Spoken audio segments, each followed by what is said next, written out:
ভালোবাসি যখন বলেছিলে, তখন মনে হয়েছিল দুনিয়ার সব সুখ যেন আমার হাতের মুঠোয়।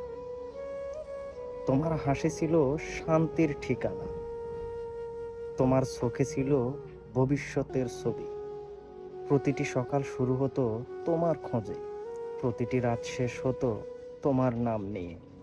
কিন্তু সময় শেখালো এই কথা কেবল বলাই যায়, সবাই রাখতে পারে না। তোমার বলা ভালোবাসি একদিন হয়ে গেল কেবল স্মৃতি, যেখানে প্রতিশ্রুতি গায়ের অনু অপূরণীয় শূন্যতা জমে রইল। আজও মনে পড়ে সেই মুহূর্ত, যখন প্রথম বলেছিলে ভালোবাসি। হয়তো তুমি ভুলে গেছো, কিন্তু আমি বলতে পারিনি, কারণ আমার জন্য সেটা শুধু একটা কথা ছিল না, ছিল পুরো জীবনের স্বপ্ন।